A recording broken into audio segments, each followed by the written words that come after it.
For UNC Charlotte and their team. They've gotten themselves off to the best start in their school's history with 9-0, and that certainly got our players' attention. And then secondly, what I noticed is they were in exams this week.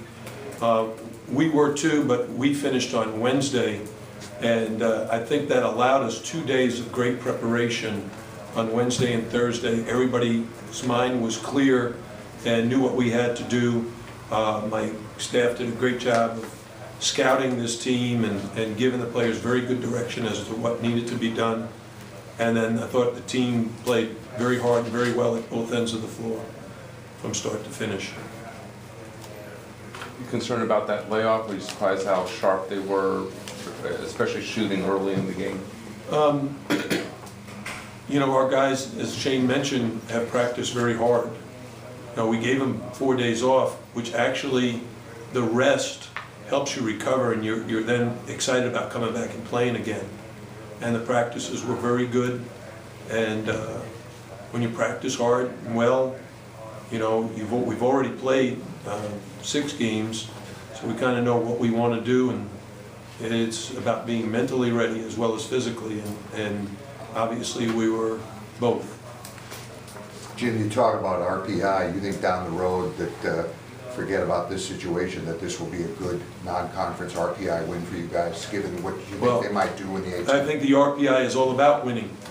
So every game is important. You won't know how good your RPI is until the season. Actually, you know the first sign of your RPI is after your non-conference schedule.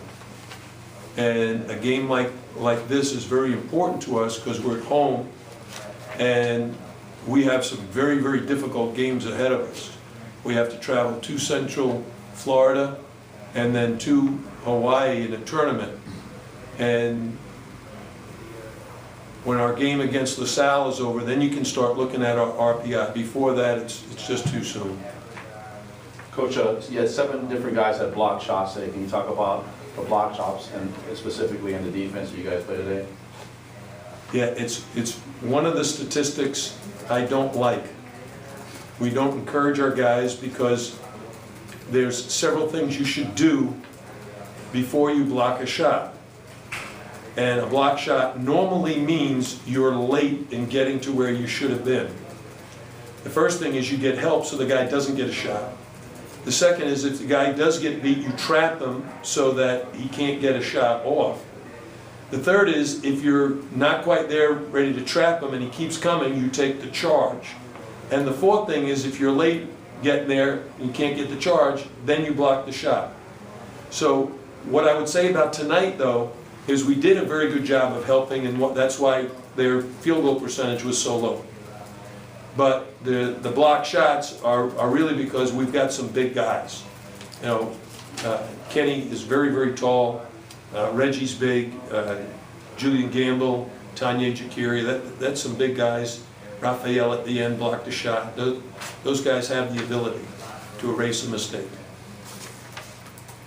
Where do you see the progress in defense? Well, the first and most important is we've been getting back defensively. We haven't been giving up many fast break layups. And when you don't get back, you give up layups. When you do get back, then they have to face your 5-man defense. And because we've been getting back more consistently, then the opponent has a 5-man team that they have to try to score against rather than 2 or 3 guys in transition. So that's probably the greatest improvement is our transition defense, getting back and getting all 5 guys in position to defend. Jim, yesterday you seemed like you were pretty positive about Bishop Daniels' situation. Yeah.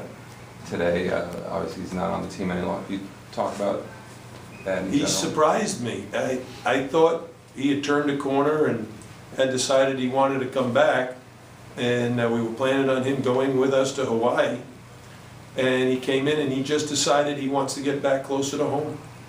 His mom had surgery a week ago, and they're a very close-knit family, and we wish him nothing but the best. He was a integral part of this team and a guy very, very well liked and well respected by his coaches and his peers. This opens up another scholarship. You had the 2 kids sign early, so I'm assuming you're gonna try to sign another 5 or so, or what are your thoughts on, what you have to do? I think this gives us now 5 more scholarships. We need a little bit of everything. Jim, can you talk about what your scouting report was on Charlotte, what concerned you about them? Well, it primarily had to do with 3 things. One, their defensive field goal percentage has been outstanding. 2, they really get to the foul line extremely well. And 3, they're very good at getting to the offensive boards and getting second shots. So though our main focus was on those 3 areas. Thanks, Coach. Thanks, everybody.